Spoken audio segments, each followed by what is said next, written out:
Hi friends. మంచితనం ఉంది, మంచితనం పంచాలి అనుకునేటువంటి ఉత్సాహవంతులకి స్వాగతం. Usage 91. This is the high time to learn English. English నేర్చుకోవడానికి ఇది సరి అయిన సమయం. లేదా అదను చూసి ప్రయోగించాడు, అదను చూసి మాట్లాడాడు అని అంటాం కదా. ఆ కంటెక్స్లో this is the high time to contest, పోటీ చేయడానికి. ఎందుకు? మన దగ్గర ఆర్థిక వనరులు చాలా ఉన్నాయి, లేదా మనకు సపోర్ట్ చేసేవాళ్ళు చాలామంది ఉన్నారు ప్రస్తుతం. గతంలో లేకుండే. ఇప్పుడు మన ప్రత్యర్థి బలహీనపడ్డాడు, లేదా అవినీతి ఆరోపణల్లో కూరుకుపోయాడు. So this is the high time to contest. అలాగే this is the high time to rethink, పునరాలోచన చేయడానికి ఇది సరైన సమయము. అంటే గుడ్డెద్దు చేలో పడ్డట్టు వర్క్ చేస్తూనే వెళ్ళిపోతూ ఉన్నాం, ప్రాజెక్ట్ ఎంతకీ కంప్లీట్ కావట్లా. కాబట్టి ఒకసారి పునఃసమీక్షించుకోవాలి, పునరాలోచించుకోవాలి. High time to rethink. This is the high time to help. సహాయం చేయడానికి సరైన సమయం. వరద బాధితులు ఎదురు చూస్తూ ఉన్నారు. లేదా ఒక చోట గతంలో లాతూర్, ఉస్మానాబాద్లో భూకంపం, ఎర్త్క్వేక్ మహారాష్ట్రలో అన్ఎక్స్పెక్టెడ్గా వచ్చినప్పుడు సహాయక చర్యలకి చాలా సమస్య అనేది అడ్డంకిగా వచ్చింది. అప్పుడు ఎన్నో స్వచ్ఛంద సంస్థలు అక్కడికి వెళ్ళి సహాయం చేశారు. This is the high time to help. Promulgate, ప్రకటించడం, అంటే వ్యక్తం చేయడానికి, బహిర్గతం చేయడానికి ఇది సరైన సమయము. అంటే ఇప్పుడు జనరల్గా పాలిటిక్స్లో చూస్తూ ఉంటాం, ఎదుటి వ్యక్తి బలహీనతలు, ఎదుటి వ్యక్తి గతంలో చేసిన తప్పులు ఎన్నికల ముందు బహిర్గతం చేస్తారు. ముందుగా చేస్తే మళ్ళీ జనాలు మర్చిపోతారు. కాబట్టి ఆ ప్రభావం మనకు ఓట్ల రూపంలో మనకు పడుతుంది అనుకునే వాళ్ళు ఎదుటి వ్యక్తి యొక్క లోపాలని, చేసిన తప్పుల్ని కరెక్ట్గా ఎన్నికల సమయంలో బహిర్గతం చేస్తారు. హై టైమ్ టు ఫేవర్, సహాయం చేయడానికి. పర్పస్, ప్రపోజ్ అంటే ప్రతిపాదించడానికి ఒక కొత్త ప్రాజెక్ట్, లేదా ప్రేమను వ్యక్తం చేయడానికి ఇది మంచి అదును, మంచి సమయము. అట్లాగే కొంతమంది ఏం చెప్తారంటే, అబ్బా మా బాస్ చండశాసనుడు బై, ఆయన ఛాంబర్లోకి వెళ్ళాలంటే మనకు గజగజలాడిపోతుంది మనసు, ఏమంటాడో తెలీదు, మనం ఎంత బాగా వర్క్ చేసినా అసలు ఎంకరేజ్మెంట్ చేయడు, ప్రోత్సాహకరంగా మాట్లాడాడు, ఎప్పుడు చిటపట్లాడుతూ దుమ్ముదుమ్ములాడుతూ అగ్గి మీద గుగ్గిలంలాగా కోపంతో ఊగిపోతూ ఉంటాడు. అలాంటి వ్యక్తి దగ్గరికి ఏదైనా ప్రాబ్లం, సార్ పలానా డిపార్ట్మెంట్లో ఈ విధంగా ఉంది అని చెప్పాలి అంటే కూడా మనకు భయం వేస్తుంది.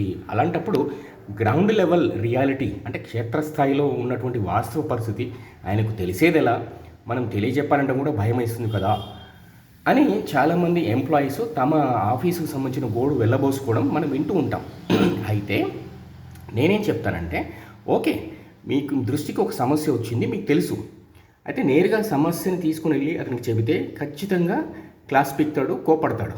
మరి ఎలా అంటే ఆ సమస్యకు బెస్ట్ సొల్యూషన్ ఏందనేది కూడా మీరే తీసుకెళ్ళాలి. అర్థమైందా? ఎప్పుడైనా మీ పైన ఉన్నటువంటి ఉన్నతాధికారి వద్దకు సమస్యను మాత్రమే తీసుకెళ్ళవద్దు. ఆ సమస్యకు ఉత్తమమైన పరిష్కారం, బెస్ట్ సొల్యూషన్ ఏంటి అనేది కూడా మీరు చెప్పగలగాలి. అప్పుడే ఖచ్చితంగా అతను మీ పట్ల సానుకూలంగా ఉంటాడు, ఫేవర్గా ఉంటాడు, మీకు ప్రమోషన్ లిస్ట్లో మీ పేరు పెడతాడు. That is the situation. ఎందుకంటే ఏ చర్య తీసుకోవాలి అనే దాని పట్ల అతనికి కూడా సరైన అవగాహన ఉండదు. ఎందుకు? ఆ సమస్యకు దగ్గరగా ఉండేది నీవు. కింది స్థాయిలో వర్క్ చేసేటువంటి సిబ్బంది మాత్రమే సరి అయిన పరిష్కారాన్ని చూపగలుగుతారు.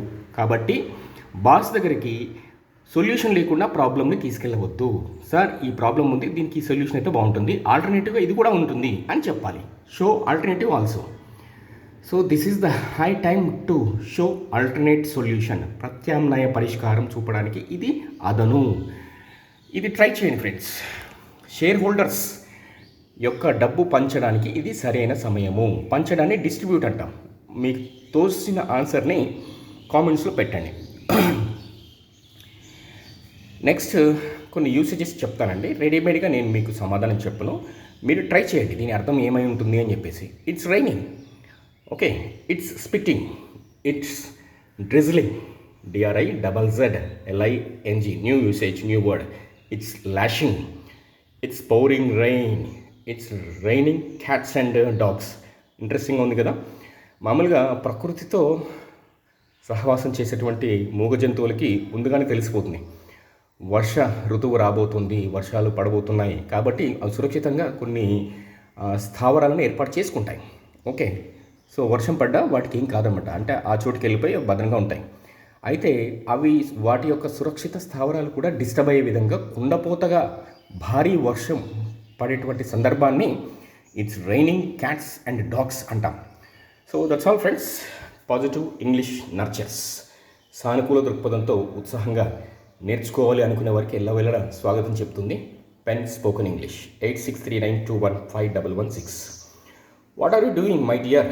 ఎవరైనా మీరు 20 ఏళ్ళ వాళ్ళు కావచ్చు, 60 ఏళ్ళ వాళ్ళు కావచ్చు, మీరు ఏం చేస్తున్నారు అని అడిగితే yes I'm learning a new skill అని చెప్పాలి. I'm learning a new language, I'm learning a new software coding method or something like that. మన ఇష్టం.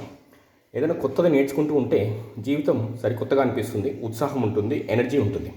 చిన్న చిన్న సమస్యలకు బెంబెలెత్తిపోయి వాటి నుంచి బయటపడడానికి ఈ యొక్క నెగటివిటీని నింపేటువంటి పనికిమాలిన సోషల్ మీడియాలో వచ్చేటువంటి యూజ్లెస్ వీడియోస్ చూస్తూ సమయాన్ని వృధా చేసుకోకుండా it is a method, it is a alternative solution to learn some skill or some language. మామూలుగా రామునితో కపివరుడు ఇట్లనియే అనేటువంటి ఒక యూసేజ్ మీకు తెలిసే ఉంటుంది. సో అట్లా మన రకరకాల సందర్భాల్లో ఎన్నో రకాల భావాలను వ్యక్తం చేస్తూ ఉంటాం. మనం అంటే గిట్టని వారు ఏం చేస్తారంటే రాముని తోక అన్నాడు అంటూ బ్లేమ్ చేస్తారు. ఎవరు బాబు అక్కడ కపివరుణ్ణి ఇట్లనియే అనే సెంటెన్స్ కంటిన్యూషన్ ఉందిరా నాయన అంటే వాడు వినడు. లేదు, రాముని తోక అన్నాడు, రాముని తోక అన్నాడు అంటూ మన మీద బురద చల్లే ప్రయత్నం చేస్తారు. అలాంటి వాళ్ళు అడుగడుగునా ఉంటారు. ఓకే, మీ కాలనీలో ఉండొచ్చు, మీరు పనిచేసే చోట ఉండొచ్చు, మీ ఫ్రెండ్ సర్కిల్లో కూడా ఉండొచ్చు. ఎందుకంటే బేసిక్గా పర్సనల్గా మీ నైపుణ్యాలు, మీ యొక్క ప్రతిభ, మీ యొక్క దేదీప్యమానంగా వెలిగిపోయేటువంటి ఒక తేజస్సు, ఇట్లాంటివన్నీ కూడా వాళ్ళని భయపెడతాయి. సో కాబట్టి మీ ఉనికి వారి యొక్క ఏమంటారు బలహీనతలు తెలియజేస్తుంది. కాబట్టి వారికి ఒక రకమైన భయం పుట్టుకుంటుంది. అది పోగొట్టుకోవడానికి ఏం చేస్తారంటే ఎదుటి వారి మీద లేనిపోని ఆరోపణలు చేస్తూ ఇలా అన్నాడు అలా అన్నాడు అని దాన్ని మనం మాట్లాడిన మాటలు కట్ చేసి పబ్లిసిటీ చేస్తారు. ఇది చాలా సహజంగా జరుగుతూ ఉంటుంది. మీకు కూడా ఎన్నోసార్లు జరిగే ఉంటుంది ఫ్రెండ్స్. సో వాళ్ళకి అసలు ఇంపార్టెన్స్ ఇవ్వద్దు, జస్ట్ కిక్ దెమ్ ఆఫ్. లైఫ్లోంచి వాళ్ళు తీసేసేయాలి. ఎందుకంటే వాళ్ళ వల్ల మనలో నెగిటివిటీ పెరుగుతుంది. ఓకే, సమాజం అంత చెడుగా ఏం లేదు, అంత చెడ్డవారు ఏం లేరు, ఇంకా ఒక 80% మంచి వాళ్ళు ఉన్నారండి. సో వారి వల్ల ముందుకెళ్తూ ఉంటుంది. కాబట్టి అలాంటి వారితో మనము చెలిమి చేద్దాం, అట్లాంటి వారి సహచర్యంలో ముందుకెళ్దాం. ఓకే ఫ్రెండ్స్, నా మాటలు మీకు నచ్చాయని, మీకు ఉత్సాహాన్ని కలిగించాయని ఆశిస్తూ మీ మహేందర్ ఈరోజు చాలా శుభప్రదంగా మీకు జరిగిపోవాలని కోరుకుంటూ సెలవు తీసుకుంటున్నాను. Have a nice time friends. Bye.